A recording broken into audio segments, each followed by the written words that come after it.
सत्य समाचार, निष्पक्ष समाचार, समाज बदल्ने हाम्रो अभियान। नमस्कार, यो हो टाइम समाचार। म जान्ने सुरु गरौँ खोला उत्खनन सम्बन्धी समाचारबाट।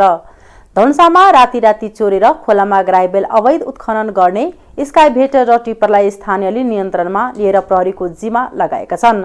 धनुषाको बटेश्वर गाउँपालिका 3 स्थित सुकजोर खोलामा राती चोरेर खोला उत्खनन गर्ने चेन भएको 140 NXG एक्सभेटर र प्रदेश 203-001 क 0123 नम्बरको टिप्पर नियन्त्रणमा लिएको बटेश्वर प्रहरी चौकीले जनाएको छ। प्रहरीका अनुसार सो टिप्पर र स्काइभेटर ढल्केबरको साथी कन्स्ट्रक्सनको रहेको छ। सो क्रममा स्काइभेटरमा स्थानीयले तोडफोड समेत गरेका छन् भने ठेकदारलाई समेत हातपात गरेको बुझाएको छ। दुवै गाडीलाई कारबाहीको लागि जिल्ला समन्वय समिति धनुषालाई जिम्मा लगाइने बटेश्वर प्रहरी चौकीले जनाएको छ। रातिको समयमा खोलामा 1015 फिटसम्म 10-15 फिटसम्म चोरेर खन्ने गरेकोले गाउँलेहरू पुगेर नियन्त्रणमा लिई प्रहरीको जिम्मा लगाएको स्थानीय विश्वेश्वर सिंहले बताए।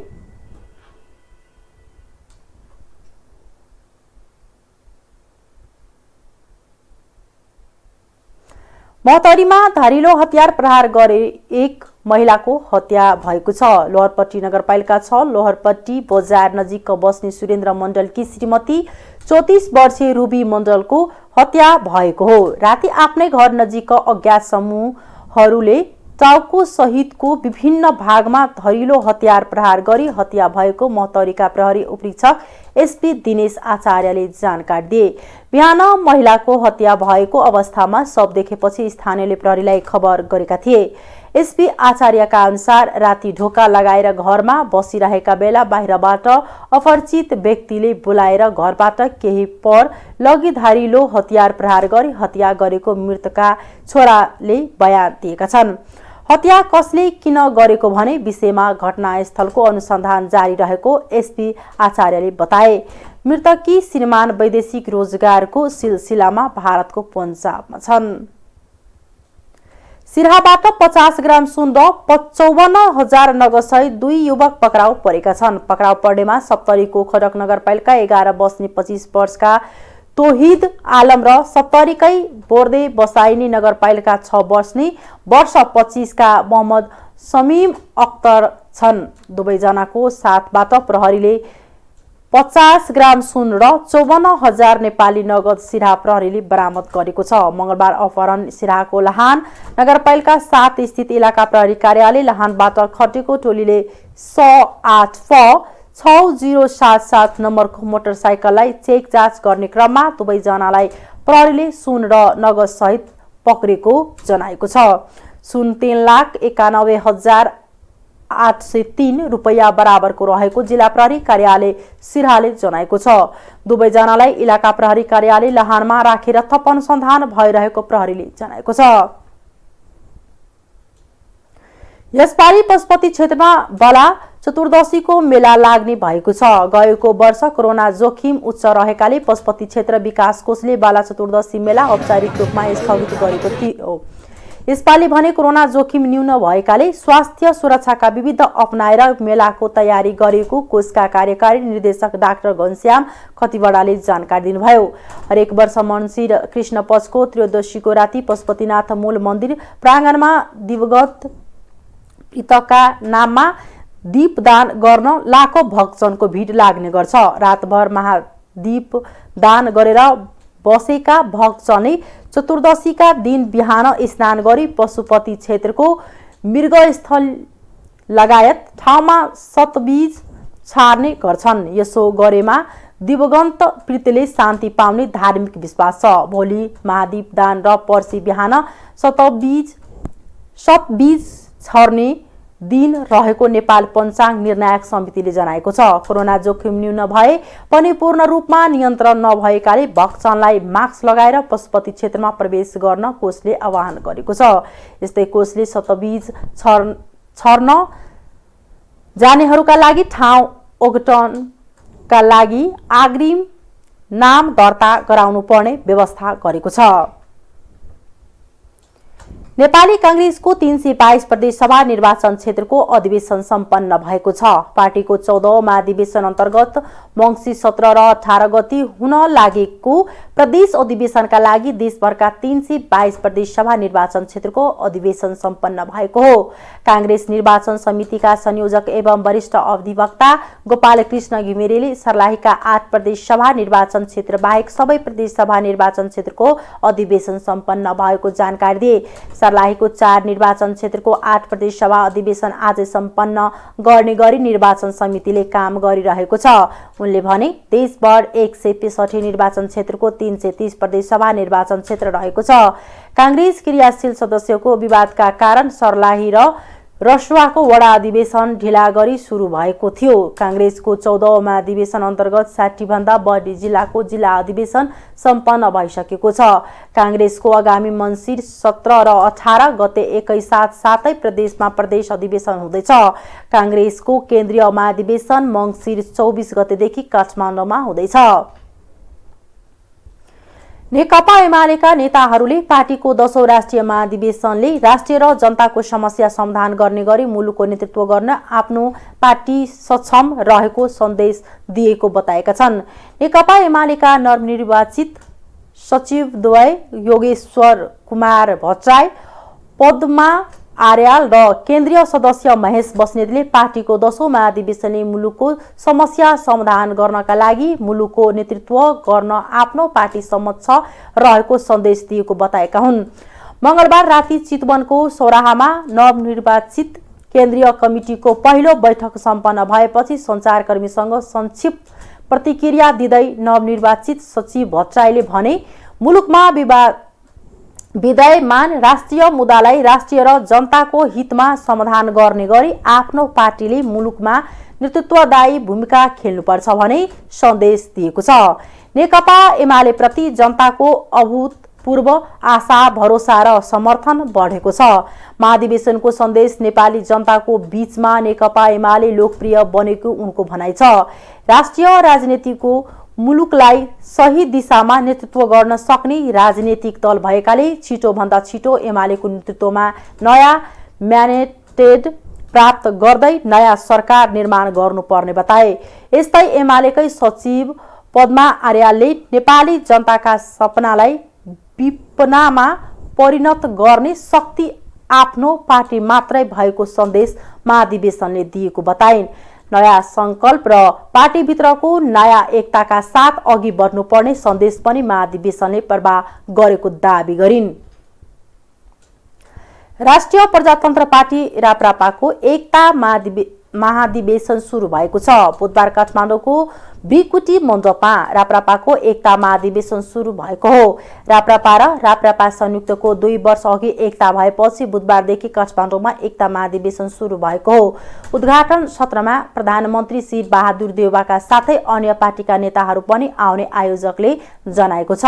महाधिवेशनबाट पदाधिकारीमा अध्यक्ष, 1 महिला सहित 3 उपाध्यक्ष, 1 महिला सहित 3 महामन्त्री चयन गर्ने गरी विधान संशोधन गर्न लागेको छ।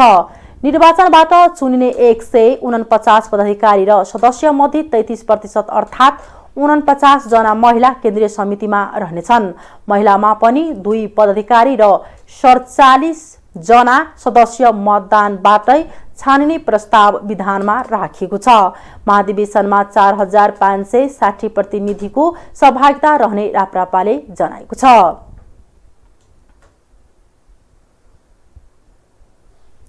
सर्वोच्च अदालतमा आजदेखि गोला प्रथाबाट पेशी तोक्नु सुरु भएको छ। आज 2वटा एकल इजलास सहित 10वटा इजलास गठन भएका छन्। गोला प्रथा मार्फत 11 इजलासमा 217 मुद्दाको पेशी तोकिएको सर्वोच्च अदालत प्रशासनले जानकारी दिएको छ। प्रधान न्यायाधीश चोलेन्द्र शमशेर जबरा कोरोना संक्रमित भएपछि प्रधान न्यायाधीश पछिका वरिष्ठ न्यायाधीश दीपक कुमार कार्कीको नेतृत्वमा गोला प्रथा मार्फत पेशी र इजलास तोकिएको हो। सर्वोच्च अदालतमा आज सबै प्राकृतिका मुद्दामा पेशी तोकिएको छ। सर्वोच्च अदालत नियमावली संशोधन र गोला प्रथाबाट पेशी तोक्ने सम्बन्धी निर्देशिका जारी गरेर सर्वोच्च अदालतको पूर्ण बैठकले न्यायाधीशहरूको इजलास गठन गरी मुद्दा तोक्ने अधिकार प्रधान न्यायाधीशबाट कटौती गरेको हो। यसबाट पेशी व्यवस्थापनमा देखिएका विकृति र विसङ्गति कम हुने अनुमान गरिएको छ। गोला प्रक्रियाद्वारा मुद्दाको पेशी तोकिएपछि गएको कार्तिक 8 गतेदेखि इजलास बहिष्कार गरेका सर्वोच्चका न्यायाधीशहरू पनि इजलासमा फर्किएका छन्। नेपाल बार एसोसिएसनले समेत गोला प्रथाको स्वागत गर्दै प्रधान न्यायाधीश सहितको इजलासमा बहस नगर्ने र अन्य न्यायाधीशको इजलासमा सबै खाले मुद्दामा बहस गर्ने निर्णय गरेको छ।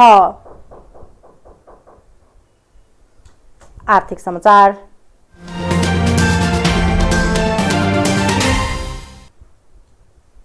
नेपालमा मदिरा र बियरले अन्तशुल्क राजस्वमा बढी योगदान गर्ने गरेको पाइएको छ। आन्तरिक राजस्व विभागको आँकडा अनुसार आर्थिक वर्ष 2077-78 को एक वर्षको अवधिमा अन्तशुल्क राजस्व सङ्कलन 81 अर्ब 51 करोड रुपैयाँ भएको छ। यसमा सबैभन्दा ठूलो योगदान मदिरा र बियरको रहेको विभागको तथ्याङ्कमा उल्लेख छ। हरेक वर्ष सरकारले स्वास्थ्यका लागि हानिकारक मानिने वस्तुहरूमा लगाउने करमा वृद्धि गर्दै लागेको छ। पछिल्लो 7 वर्षमा अन्तशुल्क राजस्व करिब तेब्बरले वृद्धि भएको पाइएको छ। तथापि खपतमा भएको वृद्धि र करको दायरा बढ्दै जाँदा अन्तशुल्क राजस्व समेत बढेको विभागको भनाइ छ। विभागको तथ्याङ्क अनुसार मदिराबाट एक वर्षमा 24 अर्ब 32 करोड रुपैयाँ अन्तशुल्क राजस्व उठेको छ। बियरबाट यस्तो राजस्व 21 अर्ब रुपैयाँ सङ्कलन भएको छ। सिगरेट, बिडी जस्ता टोबाको सेवन गर्नेबाट एक वर्षमा 20 अर्ब 39 करोड रुपैयाँ राजस्व सङ्कलन भएको छ। अन्य औद्योगिक उत्पादनबाट भने एक वर्षमा मात्र 15 अर्ब 80 करोड रुपैयाँ अन्तशुल्क उठेको छ। यस आधारमा हेर्दा कुल अन्तशुल्कमा बियर र मदिराबाट मात्र 55.6% योगदान भएको देखिएको छ। यो कर विलासिताका वस्तु, मानव तथा पर्यावरणमा नकारात्मक असर पर्ने सुर्तीजन्य र मदिराजन्य वस्तुमा लगाइन्छ। यसको उद्देश्य कर बढाउने नभई यी वस्तुको उत्पादन, पैठारी र खपत कम होस् भन्ने नै रहेको हुन्छ। अन्तशुल्क लाग्ने वस्तुको सूची हरेक वर्ष आर्थिक ऐनले तोक्ने गर्छ। नेपालमा चालु आर्थिक वर्ष 2078-79 को पहिलो त्रैमासिकसम्म कुल 1,10,261 करदाता अन्तशुल्कमा दर्ता भएका छन्। यी सुर्ती तथा सिगरेट उद्योग, मदिरा बियर उत्पादन तथा आयात र बिक्रीको इजाजत पाएका उद्योग तथा कम्पनीको संख्या हो। चालु आर्थिक वर्षको पहिलो त्रैमासमा मात्र अन्तशुल्कमा 7,671 करदाता थपिएका छन्। तथ्याङ्क अनुसार अन्तशुल्क राजस्व हरेक वर्ष वृद्धि भइरहेको देखिन्छ। सोही अनुसार 7 वर्ष यता तेब्बरले अन्तशुल्क सङ्कलन बढेको छ। आर्थिक वर्ष 2071-72 मा अन्तशुल्क राजस्व 31 अर्ब 5 करोड थियो। आर्थिक वर्ष 2077-78 मा आइपुग्दा यस्तो राजस्व 81 अर्ब 51 करोड पुगेको छ। आर्थिक वर्ष 2071-72 मा बियरको तुलनामा सिगरेट र बिडीको योगदान बढी थियो। आर्थिक वर्ष 2076-77 मा भने बियरको खपत कम भएको र सिगरेटको खपत बढी भएको देखिन्छ। त्यसबाहेकका वर्षहरूमा भने सिगरेट भन्दा बियरको खपतबाट बढी राजस्व सङ्कलन भएको देखिन्छ। तर राजस्वमा सबैभन्दा योगदान भने हरेक वर्ष मदिराले गरिरहेको छ। अन्तर्राष्ट्रिय समाचार।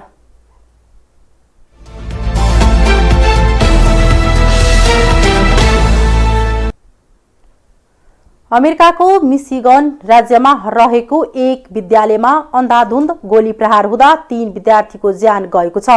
ज्यान गुमाउनेमा 16 वर्षीय किशोर, 14 र 17 वर्षीय किशोरीले ज्यान गुमाएका छन्। ज्यान गुमाउनेको परिचय खुल्न सकेको छैन।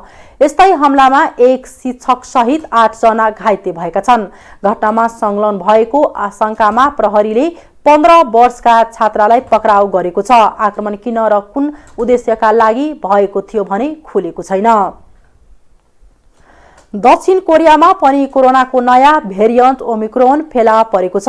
कोरिया रोग नियन्त्रण तथा रोकथाम एजेन्सी KDCA का अनुसार हालै नाइजेरियाबाट दक्षिण कोरिया आएका एक दम्पतिमा नयाँ भेरिएन्ट ओमिक्रोन देखिएको हो। कोरोना विरुद्धको खोपको दुवै मात्रा लगाएका ती दम्पति नोभेम्बर 14 देखि 23 तारिकसम्म नाइजेरिया भ्रमणमा थिए। उनीहरू कोरिया प्रवेशपछि गरिएको परीक्षणमा ओमिक्रोन देखिएको हो। खोपको दुवै मात्रा पूरा गरेकाहरूका लागि समेत उत्तिकै खतरा हुने संकेत WHO ले दिए। सँगै नयाँ भेरिएन्ट ओमिक्रोनका बारेमा दक्षिण कोरिया सरकारले चिन्ता र चासोको विषय भएको जनाएको छ। कोरियाले शनिबारदेखि लागू हुने गरी दक्षिण अफ्रिका सहित बोत्सवान, जिम्बाब्वे, नामिबिया, लसोथो, मोजाम्बिक, मालावी लगायतबाट हवाई उडान सहित आवागमनमा अनिश्चितकालका लागि प्रतिबन्ध लगाएको छ। यसका साथै नयाँ भेरिएन्ट देशमा फैल्नबाट रोक्नका लागि विभिन्न नियमको घोषणा गरिएको छ। KDCA ले ओमिक्रोन भेरिएन्ट देशका अन्य भागमा फैलिएको बारे पत्ता लगाउन परीक्षण तीव्र पारेको छ। ओमिक्रोन कोरियामा देखेपछि यहाँ रहेका नेपालीमा पनि त्रास फैलिएको छ। ओमिक्रोनका कारण नेपाली श्रमिक कोरिया ल्याउने काम फेरि रोक्न सक्ने खतरा बढेको छ। विश्व स्वास्थ्य संगठन WHO ले कोरोना भाइरसको ओमिक्रोन नामक भेरिएन्टको नियन्त्रणका लागि यात्रा प्रतिबन्ध मात्र समाधान नभएको जनाएको छ। कोरोना भाइरसको ओमिक्रोन भेरिएन्टले विश्वभरि नै संक्रमणको उच्च जोखिम बढाउने भन्दै विश्व स्वास्थ्य संगठनले यसअघि पनि चेतावनी दिँदै आएको छ। विश्व स्वास्थ्य संगठनले यो भेरिएन्टले विश्वका केही क्षेत्रमा नराम्रो प्रकारले असर गर्न सक्ने र गम्भीर परिणामहरू निम्त्याउन सक्ने भन्दै यसबाट बच्नका लागि जनस्वास्थ्यका मापदण्डहरू अपनाउन आग्रह गरेको छ। संगठनका निर्देशक टेड्रोस आधनाम घेब्रेयेसस ले यो नयाँ प्रजातिबाट बच्नका लागि पनि विश्वका देशहरूलाई स्वास्थ्यका मापदण्डहरू अपनाउन आग्रह गरेका छन्। उनले गरिब देशहरूमा खोपको व्यवस्था गर्न सबै नागरिकमा खोप सर्वसुलभ बनाउन पनि माग गरे। नयाँ भेरिएन्ट ओमिक्रोन यसै महिनाको सुरुमा दक्षिण अफ्रिकामा पत्ता लागेको थियो। प्रारम्भिक परिणामहरूले यसको संक्रमण जोखिम धेरै रहेको देखाएको थियो।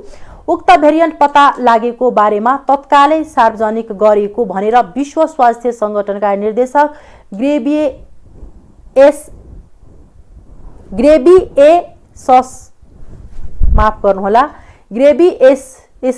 दक्षिण अफ्रिकाको प्रशंसा पनि गरे। उनले भने नयाँ भेरिएन्ट पत्ता लागेको कुरा समयमै दक्षिण अफ्रिकाले खबर गर्यो। समयमै भन्यो तर उसलाई सहयोग गर्ने धन्यवाद दिने काम गर्नुको सट्टा उसैलाई दण्डित गरेर यात्रा प्रतिबन्ध लगाएको छ। खेल समाचार।